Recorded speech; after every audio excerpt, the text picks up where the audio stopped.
আরে তাড়াতাড়ি আসো, দেরি হয়ে যাচ্ছে তো। আরে এই মহিলা, আপনি কি চোখে দেখেন না? আপনি কি কানা নাকি? হ্যাঁ, আপনি আমার বউকে ধাক্কা দিয়েছেন কিসের জন্য? আজকে যদি আমার বাচ্চার কিছু হয় না, আপনার কিন্তু খবর আছে, দেখেন আপনি। আরে আজব মানুষ তো, আমি কেন আপনার বউকে ধাক্কা দিতে যাব? আর পাগল হয়ে গেছেন, কি বলতেছেন? আপনি চোখে দেখেন না? না, আপনার খবর আছে। বেবি, তোমার কিছু হয়নি তো? না না, কিছু হয়নি, আমি ঠিক আছি।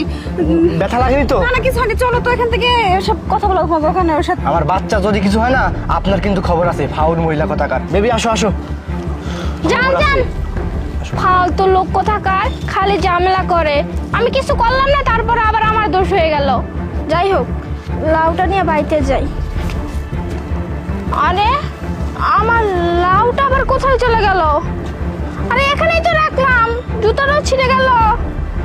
আমি শিওর ওই ম্যাডামটাই আমার লাউটা নিয়ে গেছে। যাই পিছন পিছন।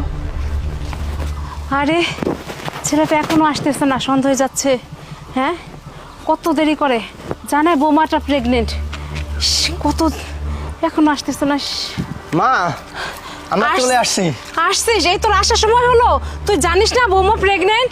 আরে তো সন্ধ্যা হয়েছে কেন? আরে মা, আর বললো না, রাস্তা দিয়ে আসতেছিলাম আর এক ফালতু মহিলার সাথে ও ধাক্কা লাগছিল, ওইখানে একটু দেরি হয়ে গেছে আমাদের। ওর মনে হয় কোথাও ব্যথা লাগছে নাকি। কি বলিস তুই? বৌমা ধাক্কা লাগছে মানে? বৌমা তোমার কোনো সমস্যা হয়নি তো? নাতি নাতি ঠিক আছে তো? হ্যাঁ দেখ, তোকে আগে এতগুলো বিয়া করাইছি, একটা বৌমা প্রেগনেন্ট হতে পারে নাই।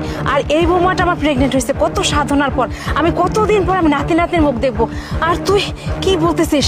বা তুমি ঠিক আছো তো? হ্যাঁ মা, আমি ঠিক আছি, আপনি চিন্তা করবেন না, আমার কোনো সমস্যা হচ্ছে না, আমার কিছু হয়নি। আপনার নাতি নাতনিও ঠিক আছে, কোনো সমস্যা নাই। হ্যাঁ মা, তুমি ঠিকই বলছো। আমি এর আগে এতগুলো বিয়ে করছি, আমার একটা বউ গর্ভবতী হতে পারলো না। আমার এই বউটা গর্ভবতী হয়েছে, আজকে আমাদের বংশের মুখ আলো করে নিয়ে আসতেছে। আমরা তো আজকে অনেক খুশি, তুমি দাদি হতে চলেছো। আর মা, এখানে না বাগানের মধ্যে সন্ধ্যা হয়ে যাচ্ছে, এই জায়গাটা ভালো না, চলো আমরা এখান থেকে চলে যাই। হ্যাঁ বাবা, অনেক দেরি হয়ে গেছে, তাড়াতাড়ি চল। এই ম্যাডাম দাঁড়ান। আরে ওই মহিলাটা না? আরে হ্যাঁ, এটা ওই মহিলাটাই তো। আপনি এখানে আবার কেন আসছেন? হ্যাঁ, একবার আমার বউকে ধাক্কা দিয়ে আপনার শান্তি হয়নি? আর বাচ্চার যদি কিছু হয় না, আমি আপনাকে বলছি, আপনার কিন্তু খবর আছে। মা মা, এই মেয়েটাই ধাক্কা দিয়েছিল। কেন আসছেন আবার? এই মেয়েটা মানে? আরে স্যার থামেন থামেন, আমি এখানে কোনো ঝামেলা করতে আসি নাই, আমি আমার লাউ নিতে আসছি।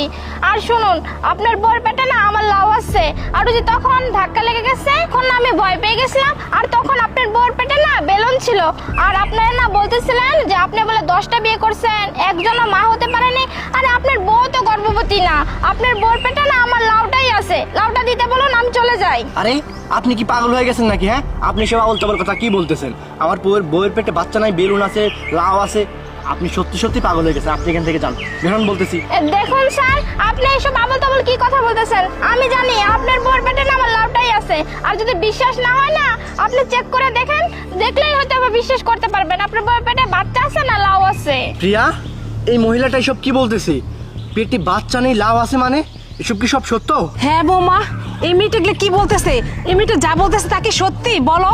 মা, নয়ন, তোমরা কি আমাকে বিশ্বাস করো না? এই মেয়েটার কথা বিশ্বাস করতেছো তোমরা? বিশ্বাস করো, তোমরা তো সবাই জানো। আর নয়ন, তুমি তো নিজে আমাকে চেক আপ করাতে নিয়ে গেছিলা, তাই না? মেডিকেল সার্টিফিকেট দেখছো, আমি সত্যি প্রেগনেন্ট, আমার পেটে বাচ্চাই আছে। এই মেয়েটা মিথ্যা কথা বলতেছে, ওকে তো তোমরা একদম বিশ্বাস করো না। ওকে এখান থেকে ভাগাই দাও। কোথা এসে কি আবল তাবল কথা বলতেছে। বিশ্বাস করো নয়ন, আমার পেটে বাচ্চাই আছে। মা বিশ্বাস করেন, আমাকে অবিশ্বাস করবেন না মা। আরে ম্যাডাম, আপনি চুপ করুন তো। আর কত মিথ্যা কথা বলবেন? আমি জানি আপনার পেটে না আমার লাউটাই আছে, আর আমি আমার নিজের চোখে দেখছি। আর আপনি তো একটা লোভী মেয়ে, এই যে টাকা পয়সার লোভে আর হচ্ছে সম্পত্তির লোভে এসব করতেছেন। দেখুন স্যার, আমার কথা যদি না বিশ্বাস হয়, আপনি এখনই চেক করুন, তাহলেই তো প্রমাণ হয়ে যায় কে মিথ্যা কথা বলতেছে আর কে সত্যি কথা বলতেছে। আচ্ছা আচ্ছা, ঠিক আছে, শোনো, এই মেয়েটা যেহেতু এত করে বলতেছে, তুমি প্লিজ পেটটা একটু ওকে দেখা দাও তো। নয়ন, তুমি কি বলতেছো? একটা বাহিরের মেয়ের কথায় তুমি আমাকে অবিশ্বাস করতেছো, সন্দেহ করতেছো, পেট দেখাতে বলতেছো? না না, আমি অন্য মানুষের সামনে পেট দেখাতে পারবো না। মা কিছু বলেন না। শোনো, ঠিক আছে, মেয়েটা যে এত করে বলতেছে, প্রমাণ করে দাও। তোমার দাঁতিতে আছে, তুমি এরকম করতেছো কেন?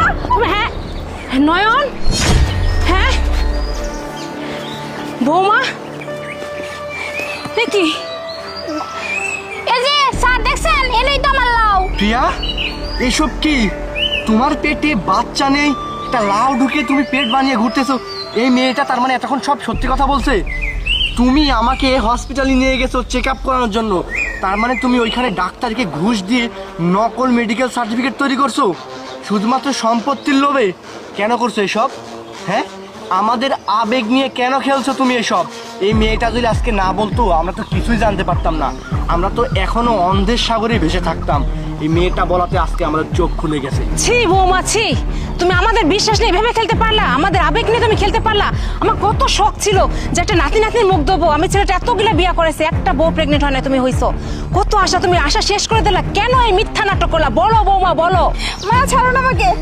কি ভাবছো তোমরা? হ্যাঁ, সবসময় খালি তোমাদের মতামত আমার উপর চাপাই দিবা। হ্যাঁ, আমি নাটক করছি, বেশ করছি, ভালো করছি, তাছাড়া আমার তো করার কিছু ছিল না, তাই না? তোমরা তো নাতি নাতনির মুখ দেখার জন্য আর তুমি বাবা হওয়ার জন্য তো একদম পাগল হয়ে গেছিলে, আমাকে খুব জোর করতেছিলা। কিন্তু সত্যি কথা বলতে কি মা জানেন, আপনার ছেলেই কোনোদিন বাবা হতে পারবে না। সমস্যা কিন্তু আমার না, আপনি এর আগেও কিন্তু আরো 10টা বিয়ে করেছেন আপনার ছেলেকে, একবারও কি ভেবে দেখেন নাই? সমস্যা কিন্তু আপনার ছেলেরই, ঠিক আছে? আর আমরা মেয়েরা কি করে মা হবো যেখানে আপনার ছেলের সমস্যা? শুনেন মা, আমি তো গরিব ঘরের মেয়ে, আমাকে তো বউ করে নিয়ে এসেছিলেন অনেক আশা করে যে আমি আপনার ছেলের মানে বাচ্চার মা হব, আপনার নাতি নাতনি মুখ দেখবেন। কিন্তু আমি বিয়ে হয়ে আসার পর জানতে পারলাম যে আপনার ছেলে কোনোদিন বাবা হতে পারবে না, তা সে ক্ষমতা নেই। সেই জায়গা থেকে আমি খুব ভয় পেয়ে গেছিলাম যে আমি যদি মা হতে না পারি তাহলে তো আপনি আমাকে বাড়ি থেকে বের করে দিবেন, আর আমি কোথায় যাব তখন? আমার তো আর কেউ নেই, তাই না? বাবা মা অনেক গরিব।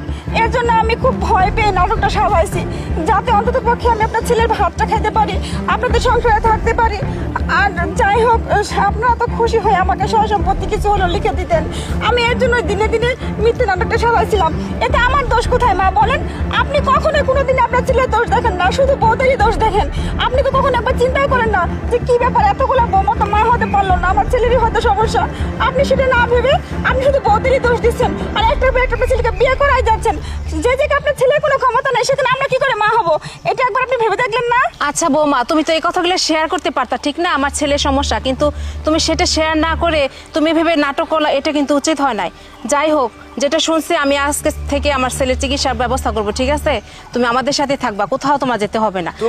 তুমি এই কথাটা আমাকে বলতে পারতা, কিন্তু তুমি তা না করে তুমি সম্পত্তির লোভে, নিজের অধিকার প্রতিষ্ঠা করার লোভে তুমি এই নাটকটা করছো। এটা তুমি ঠিক করে না, তুমি আমাদের আবেগ নিয়ে খেলছো। দেখো না, যাই হয়েছে আমার ভুল হয়ে গেছে মা, আপনি আমাকে ক্ষমা করে দেন না। আমি বুঝতে পারিনি, আসলে আপনি এতবার করে বলতেছিলেন নাতি নাতনির মুখ দেখবেন, আর এর আগে তো আপনার খুব ইচ্ছা ছিল নাতি নাতনির মুখ দেখবেন, এর জন্য আমি নাটকটা সাজাইছি মা। আপনি আমাকে ভুল বুঝবেন না, আমাকে তাড়াই দিবেন না মা। আচ্ছা ঠিক আছে, চলো বাসায় আচ্ছা, চলো। আচ্ছা। আর বোন, তুমি যা শুনছো এসব কথা কাউকে বলার দরকার নেই, একটা মান সম্মানের ব্যাপার আছে, ঠিক আছে? যাও, তুমি যাও। আচ্ছা ঠিক আছে। চলো বাসায় চলো। আচ্ছা চল না, চলো বৌমা।